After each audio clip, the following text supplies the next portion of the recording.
Hello YouTubers and welcome to Big Buddha is Watching. I'm Big Buddha and I've mentioned it before, but this is my birthday week this week. So these are going to be a series for myself. I'm going to do 3 videos looking at my favourite film trilogy of all time, Back to the Future. So I'll start off with part 1 today. Like I say, it's been my favourite film since I was 8 years old. I think it was shown on Christmas Day on BBC One, 1988, which is when I would have first seen it. Didn't see it at the cinema. Saw part 2 and part 3 at the cinema. Part 2 would have come out the following year, and I was so excited to go and watch it because I think by that point I'd probably, because I'd recorded it off the TV and I'd probably watched it every day leading up to it. So over a 12-month period, you know, I'd probably watched the film maybe not 300 times, but it certainly felt like that. I think I've seen this film probably 200 times maybe in over the past 30 years now. And as I said in my top 10 movies list, I put this at number 1, this film really could never not be my number 1. It's always there as a constant mainstay in my life. And you know, other films I've kind of edged up the list and over time. And you know, when I was in my late teens, I went about saying that A Clockwork Orange was my favourite film because I wanted to, because that was a more adult film, and I wanted to be a bit punkier, a bit more anarchic at the time, so a bit edgier. So I put A Clockwork Orange up there, and then, you know, after that I saw Oh Lucky Man, and I decided no, I wanted to get into smart, intelligent films, so I put Oh Lucky Man as my number 1. But really knowing in my heart of hearts that, you know, for a piece of popcorn entertainment, which is what Back to the Future is, that was really the one I loved, the one that was in my heart right from an early age. And I think Back to the Future 1's always going to be my favourite film. This is another one that everyone's seen, like Star Wars. You know, I don't really need to go into too much detail of the plot. Everyone knows it. Marty McFly, 80s teenager, typical 80s teenager, he's 17 in the film, but he's played by the 24-year-old Michael J. Fox, the ever youthful Michael J. Fox. He's your typical 80s teenager. He's got sort of aspirational, underachieving parents. He's a skateboarder. He hangs around with the town eccentric Doc Brown, who's the mad inventor, who invents a time machine, and he puts the inner workings of the time machine in a dilapidated DeLorean. This was kind of a very funny joke in 1985 when the film came out, because I think the DeLorean car had gone under a year before, because John DeLorean, the owner of and the designer of the DeLorean, he'd been caught by the FBI in a sting operation buying cocaine and ended up going to prison. So the reason behind the DeLorean is it was primarily a joke at the time, but there was also great practical reasons for having the time machine be a car, because the original concept was that the time machine was going to be a refrigerator that the inhabitant would climb into and get zapped back into the past. They later rethought the concept and decided to go for a car instead. The reason being that it would have far greater story possibilities if the time machine was mobile. So they jettisoned the refrigerator idea, which would have been fun. You know, it would have had a sort of steampunk aesthetic to it, and I think there is a kind of steampunk sort of Jules Verne inspired aesthetic to these films, especially in the third film. But so they made it the DeLorean, which is and one of the coolest looking cars. I mean, when it came out in the 80s, it looked like a futuristic car. In the film, it's mistaken for a flying saucer at one point, and because it's so futuristic looking, it's chrome steel. The doors go up. It was one of the first cars where the doors went up rather than sideways, and this was seen as the way of the future in the 80s. The 80s were quite a futuristic decade, I think, especially in if you look at the science fiction and the fantasy movies that were being created then, and so everything was about products that were futuristic looking, that looked like they could have come from the 21st century, or what our idea at the time of the 21st century was going to be. And so the DeLorean car represents that. It's the ideal choice, really, from an aesthetic standpoint. Einstein! Hey, Einstein, where's the doc, boy? Huh?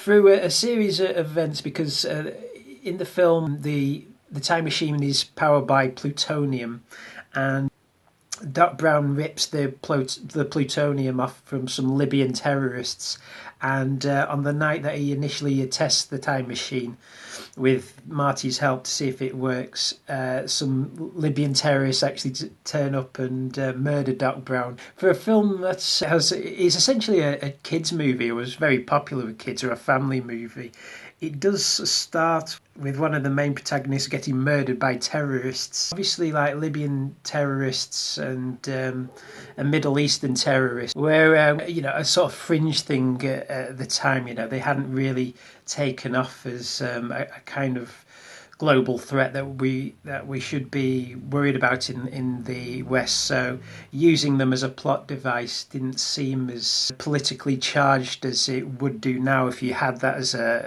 a plot device. For a film that is essentially a kind of sweet, good-natured comedy, it starts with an act of brutal terrorism. So Marty, to escape, he gets in the time machine, flees from the terrorists, and ends up hitting 88 miles an hour, which is the point at which the flux capacitor, the time circuits kick in, and he gets zapped back 30 years to the 1950s.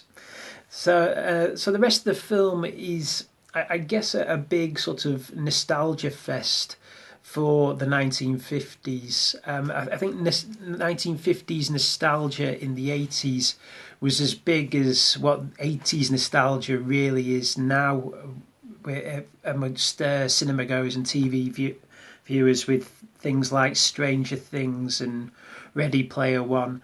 Back in the 80s, it was things like Grease, American Graffiti, Happy Days, and Back to the Future, which is the sci-fi take on 50s nostalgia. And there's great fun to have with 50s nostalgia, with greasers and leather jackets, and a more innocent time, I Like Ike, and how political attitudes have changed over time. So the main thrust of the plot, once Marty is back in the 50s and he's hooked up with the 50s the counterpart to Doc Brown, played brilliantly by Christopher Lloyd. The original choice for Doc Brown, incidentally, was John Lithgow, and John Lithgow is actually one of my favourite actors. So it's funny, as much as I love Christopher Lloyd and in the role, and he is Doc Brown for me. I think John Lithgow would have been a great choice for Doc Brown. He'd have done the eccentric madcap shtick very, very well. One of the most difficult things to do, I think, in films is do convincing aging makeup. It's still not something that's really been truly perfected even now. Now it's kind of done with CGI. If you watch the Marvel movies and things like that. But even then, it's when you're dealing with anything involving the human face, you have to be very careful, because the slightest giveaway highlights the fakery. And when you're dealing with the human face, anything fake about the human face, like having a 30-year-old actor or a 40-year-old actor playing a 60 or 70-year-old, if it's not done very, very well, the fakery can look very odd and upsetting in a way. I think it's a testament actually to Back to the Future that with the aging makeup on the actors, they went for a minimal approach with it, and instead they tried to imply aging more through performance rather than through really good prosthetic makeups. And I think that was a wise choice. Some of the actors pull it off better than others. Leah Thompson, for example, does a very good. Even though she was sort of the same age as Michael J. Fox when she made the film, she's quite convincing in the early part of the film as a woman pushing 50 with a drink problem. Whereas it seems like Christopher Lloyd, for example, I was always slightly confused why there didn't seem to be that much difference between the 1950s Doc and the 1980s Doc. It seemed like he hadn't really aged at all. The same goes for James Tolkien, who plays the Strickland, the principal of the school. I mean, there is a joke that I've always really liked, where he sees it in back in the 50s and he says, "Jesus, didn't that guy ever have hair?" He was still bald 30 years ago. But bald and unaged, he's still... His performance as the 1950s principal doesn't seem to have changed. It doesn't seem to be any difference. He still plays it with exactly the same energy. Yeah, so as I was saying, the main thrust of the plot is Marty gets in the way of his parents' meeting, and as a consequence he realises he's going to get erased from history because his parents never meet, they never fall in love, and he will never get born. And so the main thrust is trying to get his parents together, because he's there where at the point where his mum would have met his dad, his mum falls for him instead. So there's two really odd elements to this film. It's the terrorism subplot and the murder that happens, supposed murder that happens early on in the film. Although, you could argue that because the 1985 that Marty gets back to at the end is an alternate 1985, that the Doc at the start of the film is flat out murdered. That's debatable. So you get that odd subplot, and the other odd subplot is this Oedipal thing that goes on with Leah Thompson, Lorraine, Marty's mum, essentially falling in love with her own son. And the writers, Robert Zemeckis and Bob Gale, they were unsure how to get out of this subplot, and of course they came up with a logical solution, which is towards the end of the film, his mum kisses Marty, and then she says it's like kissing her brother, which It would be. We contain within us a sort of chemical in our saliva that doesn't chime with those of our siblings or our parents, and that's why that's how we avoid incest for the most part in society. The film is replete with great performances. Famously, Michael J. Fox replaced Eric Stoltz. They actually took the unusual step because they were like 3 weeks into filming with Eric Stoltz, but Eric Stoltz was giving a very dramatic performance in the film, and they thought it wasn't working, so they replaced him 3 weeks into the shoot with Michael J. Fox, who had to shoot all his scenes at night essentially because he was busy making his sitcom Family Ties during the day. And so he was sort of operating on 2 or 3 hours sleep throughout the entire shoot. And you can kind of see it here and there. Although he's a young man with a lot of energy, he looks a little, knowing that, he does look a little drained and tired in some scenes. You couldn't imagine anybody else other than Michael J. Fox in this role. Thomas F. Wilson, who plays Biff, of course, he's absolutely hysterical.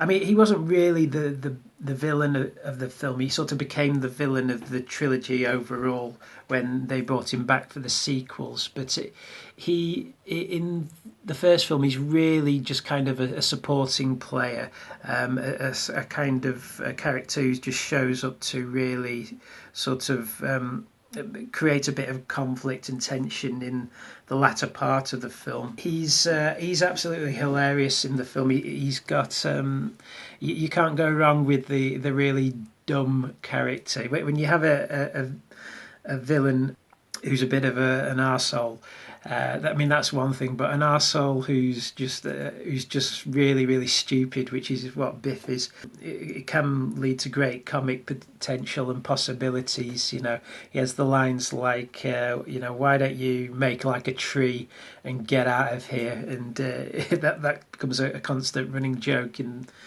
the trilogy, him constantly getting these clever phrases wrong. How much money you got on you? Well, how much you want, Biff?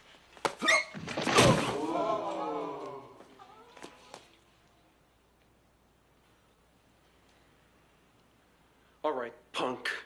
Now I'm gonna... Whoa, Biff. What's that?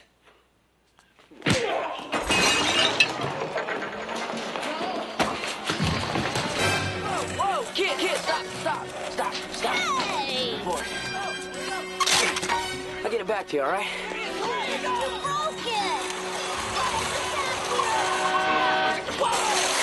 Wow, look at him go!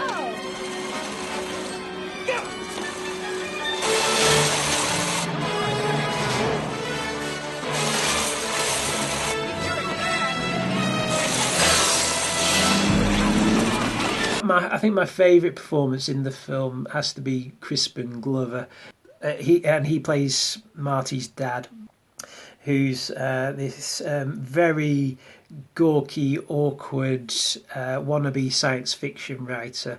And it's somebody who's essentially playing someone who's supposed to be into science fiction and he's a bit of a nerd. I mean, he's kind of perfect, Crispin Glover.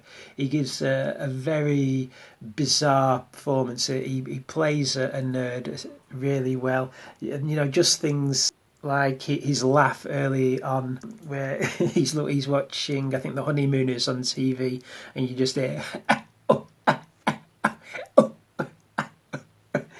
You think, yeah, we've all met somebody like that, somebody really sort of, you have to think, is this guy for real? He's he almost seems too abstract, but a hilarious performance from Crispin Glover. Crispin Glover, he's a sort of bit part player, character actor who, I mean, he's worked steadily for the past 30 years. His dad was Mr. Wint in Diamonds Are Forever. But he almost seems too intelligent for Hollywood. He's a very, very clever guy, but a very, very eccentric guy as well. And, I mean, God, you see him now, I mean, he's one of the characters that kind of looks unchanged over time. Give me a hand, Reginald. Ow! Damn it, man, it's like my hand. Whose are these? Mine. Thanks a lot. You're gonna break his arm! Biff! Biff, leave him alone! Let him go! Let him go!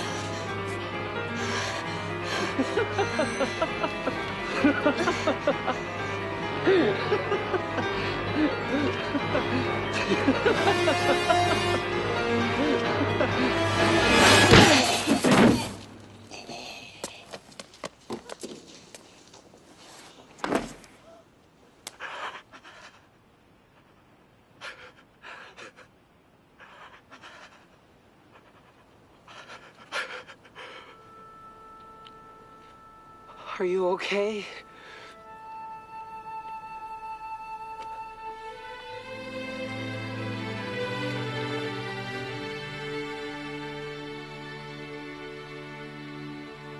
Ni- 1988 for me was really the year that cemented cinema as being my passion in life, and I put that down to two things. The first live action film I ever saw at the cinema, I saw this year. I think it was on my birthday. I went to see a re-release of E.T.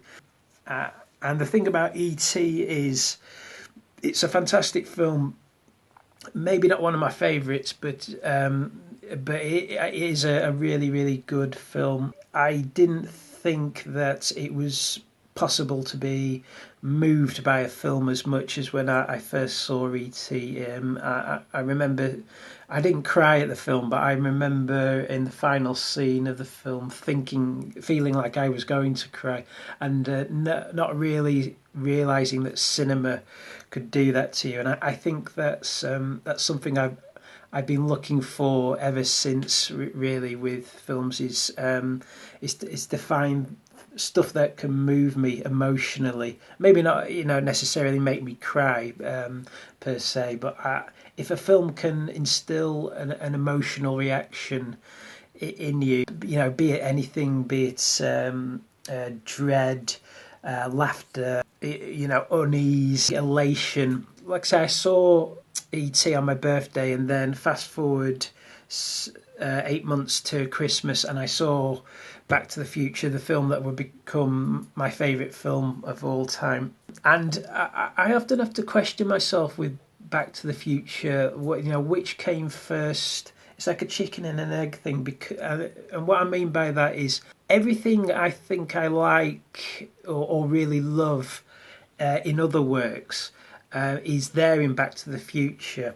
And I really don't know if it's my love and my repeated viewing of Back to the Future that instilled those elements in me as my favourites, or whether they were there already, just waiting to hatch, and Back to the Future just seemed like the perfect movie for me. For example, it's kind of a science fiction film. Science fiction is probably my favourite genre. It's a time travel movie. I love time travel movies. Everything from Bill and Ted, The Time Machine, and in particular, maybe not necessarily films where characters get zapped back into the past, into historical settings, but time paradox stories are a big favourite of mine. So that's there in Back to the Future. It's a comedy as well. Again, I love to laugh. It's got really well defined characters. Again, in other stuff, if a film or a TV show's got really well defined characters, I'm going to relate to it a lot better than something that's got slightly more ill defined characters. It's got one of the best scripts of a Hollywood movie ever written. So good that for the past 30 years it's been taught in screenwriting classes as the perfect way to structure a film, as well as the story elements and the 3-act structure and everything building to itself. If you watch the first act of the film, say, every scene is essentially essentially has a setup to something that will pay off later on. So, as you know, even like a simple scene like Marty talking to his girlfriend Jennifer and lamenting the fact that his band doesn't seem to be going anywhere, and then they go to kiss, and then they're interrupted by the woman who's collecting money to have the clock tower restored. She gives him a flyer, and Jennifer writes her number on the back. Before she goes, seems like a very simple scene, but right there, I mean, you have the setup for Marty's motivation in the film. He's lamenting the fact that he doesn't think his band's going anywhere, which kind of gets resolved later on when he gets to perform live on stage, the Johnny B. Good number. His sort of frustration that his old man has instilled sort of negativity in him, that gets resolved later on when he convinces he discovers that his old man had aspirations to be a science fiction writer, something that he never suspected in him before, that the old man could do anything creative. And this leads Marty to convincing his old man to pursue his dreams, so that when he gets back at the end of this film, he's rewritten history and his dad's now a successful science fiction writer. You have the setup for the establishment that the clock tower's been struck by lightning and doesn't work anymore. So there you have the story element that you need, that Marty knows when the lightning's going to strike, so that Doc can harness the power of the lightning to power the time machine to get Marty home. And you also have Marty's other motivation for coming home, which is, as well as he wanted to get back to his parents, his love for his girlfriend. There you can see there that it's, although it looks a simple story, that there's real thought gone into just the mechanics of the storytelling. And as I say, that's an element to this day that whenever I see anything else where they really put in the footwork, the groundwork where it counts, which is in the scripting stages of the film, that's something I really respond to now. 1.21 gigawatts! 1.21 gigawatts! Great Scott! What the hell is a gigawatt? Doc, look, all we need is a little plutonium. Oh, I'm sure that in 1985, plutonium is available in every corner drugstore, but in 1955, it's a little hard to come by. Marty, I'm sorry, but I'm afraid you're stuck here. Whoa, Doc, stuck here? I can't be stuck here. I got a life in 1985. I got a girl. Is she pretty? Doc, she's beautiful. She's crazy about me. Look at this. Look what you wrote here, Doc. I mean, that says it all. Marty, I'm sorry, but the only power source capable of generating 1.21 gigawatts of electricity is a bolt of lightning. What did you say? A bolt of lightning. Unfortunately, you never know when or where it's ever going to strike. We do now.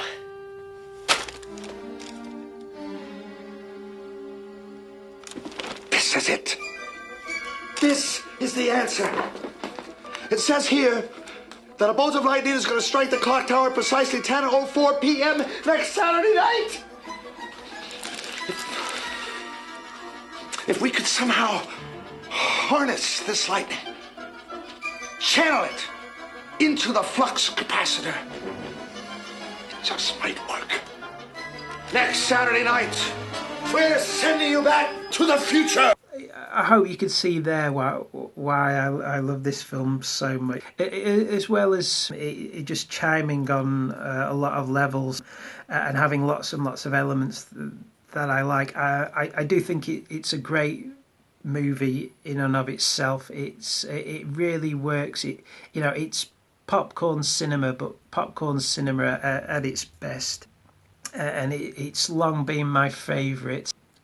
So yeah, Love Film collected merchandise for years. In 1993, I went on holiday to California, and we went to Universal Studios. And the most exciting part, well, the two most exciting, no, there was three really exciting elements to my Universal Studios tour. It was all exciting, but the three most exciting parts was getting to go on the Back to the Future ride, which apparently doesn't exist anymore, which is a real shame because it was a great ride. You stood in line for an hour to get in, but you were never bored because they played in video footage of Christopher Lloyd as Doc, and you get the story that Biff has nicked the time machine so that when you get onto the ride you have to chase Biff through time.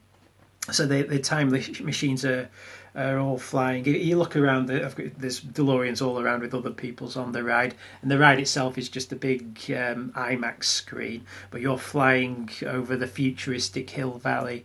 You get zapped back in time. You go into the mouth of a dinosaur at one point, and the DeLorean's shuddering and all sorts. It was so much fun. So there was that, but the big kudos for me was seeing the original DeLorean. There was like a whole dilapidated car section where they just left props from the films, and there was the DeLorean next to the Blues Brothers car. But the big kudos was going to the Hill Valley set, because the Hill Valley Town Centre is a big set that you can see crop up in other things as well.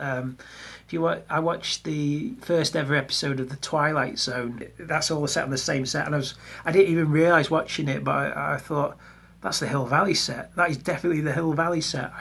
I recognise it, and I think it's used in Gremlins as well. That was an obviously fun thing to do. Of course, it's missing the set dressing now, which I didn't realise at the time. I thought I'd go in and it would look like the 1950s, but it's very, very plain as you go in. A couple of years ago, we did a thing called... Well, we didn't do a thing. We went to a thing called the Secret Cinema, which the Secret Cinema essentially plays famous movies for the past, but makes it a big event. So they construct a set. I think they've done The Empire Strikes Back, and but they constructed a set. They basically made a huge Hill Valley set, and you got to go and watch the film on the clock tower face. And then, as the film plays, they have actors coming out, and so you have the DeLorean going over the place, and exploded, and the fire trails go off, and you have Doc and Marty appearing here and there, and Biff. So we're in the middle of the skateboard scene. They actually performed the skateboard scene live in front of us as the movie was playing. And then towards the end of the film, as Doc zips down the zip wire, myself and Little Buddha, who were very drunk at this point, I have to say, we actually got into position because we knew this moment was coming. And as the stuntman came down the zip wire, we were just, by this point we were two 7-year-old kids again. As he came down the zip wire, we just stood at the bottom going, yeah! So I guess that's the hook of Back to the Future for me, is it takes me back to my childhood. I put it on and I'm 8 years old again on a Christmas day, falling in love with movies all over again. So there you have it, folks. Finally, I've been planning to do this one for a while, and I finally got it out of my system. I don't care if nobody watches this video, quite frankly, because, like I say, this one's for me. Back to the Future, my favourite movie. So join me for my Back to the Future Part 2 review, and until then, I shall see everyone out there in YouTube land. Hey, Doc, we better back up. We don't have enough road to get up to 88. Roads? Where we're going, we don't need roads.